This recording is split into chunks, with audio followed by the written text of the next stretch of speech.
turn in, there's not really much they can do. I would agree, but we're about to see how it does go. It's going to be Tomb of the Spider Queen game in our round of 32 of the Go4Heroes EU number 19. And I'm very excited. We did see Team Wariaty, a fairly unknown name, absolutely dominate their last game with the scumbag Illidan composition, but now they're up against the number 1 seed in the form of ArthasStroitHram. Let's see if they can repeat their performance, and we're loading into the game. Alright, as we're loading in, you could start going through the teams. Absolutely. So, ladies and gentlemen, spawning on the left-hand side of the Tomb of the Spider Queen in the blue trunks, it is going to be ArthasStroitHram. And playing the Diablo, it is going to be Stork. On the Zeratul, it is Seb KR. Playing the Falstad will be Unstable. Dejana will be played by Andy Lendy. And chilling in the bot lane, it is going to be Kuni-chan playing the Brightwing. Alright. For Team Wariaty, we're going to have, I believe you called him Pokesini on the Illidan. I just call him Pokey now. Pokey. XYZ333 on the ETC.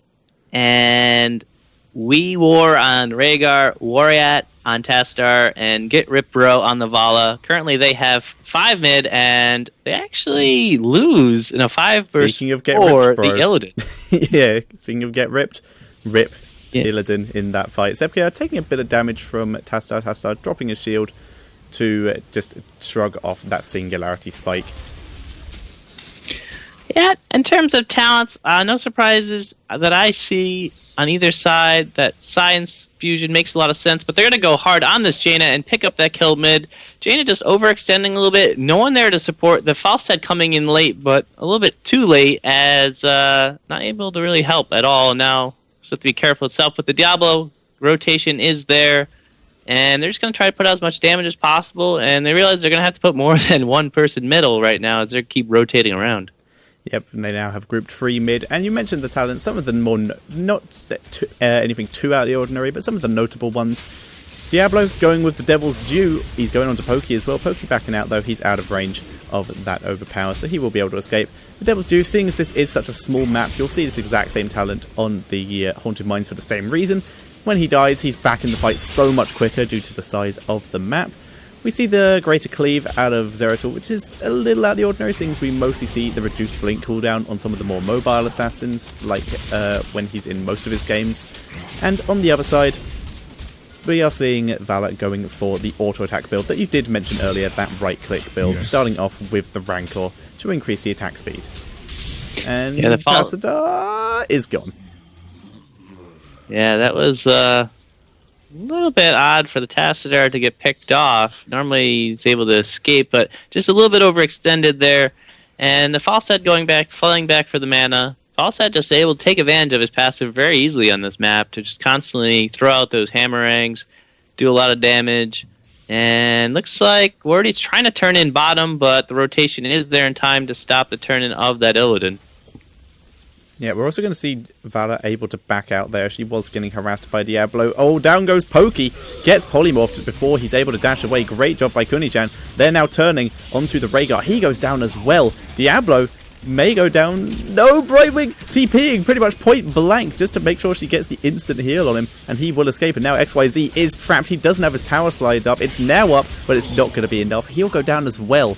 And that is 5-1 in favor of ArthasStroitHram. Yeah, they're able to just keep that Diablo alive, and that was breathtaking there as he just escaped. I don't even know. It was definitely perhaps even under 50 HP, but he's going to try to TP out, but the Illidan is there in time. Is the Illidan going to be able to pick him off? He is seemingly not. The Brightwing does come in with the polymorph. Yep, Zeratul coming in for the body block as well, and Stork is able to escape. In comes Falstad as well, just a one help deny, but now he gets engaged upon. Unstable, going to be backing out, doing some harassment damage to Pokey as well with that W. And Arthas just looking so much in control of this game. Yeah, it's about a full level lead, and this Illidan does fall, but is Jaina going to get taken down? She does fall down to Get Rip Bro, playing that Vala, able to secure that kill, making an even trade 1-for-1. Yep, and the only reason he got the kill is because of his level 4 talent. He has Manticore, Every third basic attack to the same target deals an extra 50% damage. And that's what we saw. Yeah, what killed me, I don't know what killed Illidan, but that last extra damage boost was what got Valor that last kill. Now we're going to see Wariaty get harassed out, but he'd already turned in his gems, so it's not too bad. I do notice one thing in the EU scene does seem a little bit more chat in between the teams, which is one thing. It's kind of a taboo in the NA scene. Like, just people, you're not supposed to really do that, in my feeling, but a little bit curious to see that they do take advantage of that and ask questions about what killed me. Players are a lot more friendly in this sense. We're going to see Stork backing out. No, just taking a bit of harassment damage, but doesn't want to get too caught out. Spiders have spawned is the first turn in. Or is it the second turn in, actually? I lost track. I believe it was the first. And they get the Web Reavers. Wariaty going to try to take down this middle one very quickly as the ETC bottom is not as fortunate as the Jaina. Brightwing going to almost pick him off in the bottom lane. And the top lane, they're rotating now to try to push with it.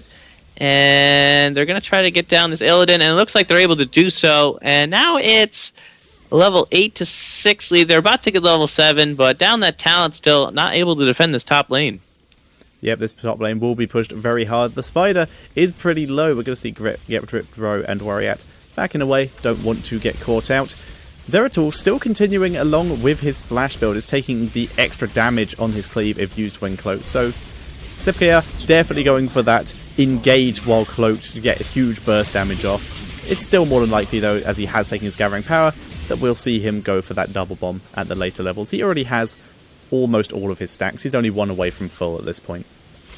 Yeah, then just getting those kills, if he's able to stay alive, he's going to be able to put out some substantial burst damage, as the Rhaegar is trying to turn in bottom, and that is going to be enough for them to get it, and they do get it, so their Web Reavers are going to be descending here, and perhaps that's going to be a little bit of reprieve, but level 10 coming very soon for Team Arthas if they're just able to get a little bit more experience. Unstable being chased, but Diablo comes in for the tackle, pushes Illidan away, and Unstable is going to be able to back out here and keep all 12 of his gems. Andy Lenny once again gets engaged upon, but Diablo once again on point, able to push him back. Yeah, they don't want to overextend right now. Level 10 here, they have to defend the Web Reavers. Not a good time to get picked off. So now they have that level 10. So far, just the Apocalypse, the Blink Keel, the Void Prism, the Water Elemental. No surprises there, as we are stating during the draft. Speaking of surprises, we are actually seeing one Mighty Gust being taken by Falstad. I am excited to see what they do with this. Yeah, they gave a slight buff to it in the last patch, a little bit shorter cooldown. I've actually hypothesized using that. However, they're going to go hard on this Jaina, who's there all alone. The Void Prism there with the APOC, able to get the perfect timing off. Follow-up is there on the ETC, getting picked off right after Illidan. Just one after another dropping. Oh, Falstad, there it is. That's what I was waiting for. Get-Ripped-Row on the run. He's going to get dusted, and down he goes, and that is a almost full team wipe. It's about to be a full team wipe because Rhaegar went a bit too far to try and help his team. Down he goes, 5-0, and ArthasStroitHram dominating this game. Yeah, it was very nice to see that Mighty Gust coming in to help get those 2 more kills. Very nice to see there. And now it's a level 11 to about 9. There's the 9th level for Wariaty. So they're going to try to do a little bit damage control here. They did lose that top fort as well as the bottom fort. And at this point, they're just going to try to play conservative, I imagine, try to get that level 10 and try to make their way back into this game, as the turn-in is going to be made by Team Arthas, as a few of their members go back, try to get mana and regroup for their next big push coming in a few seconds here. Yep, Get-Rich-Bro attempting to land some damage onto Unstable, but Unstable was just like, no, I'm not having any of this, and just turned around and dealt all that damage to Get-Rich-Bro, even through Tassadar's shield, and we're seeing them back up now.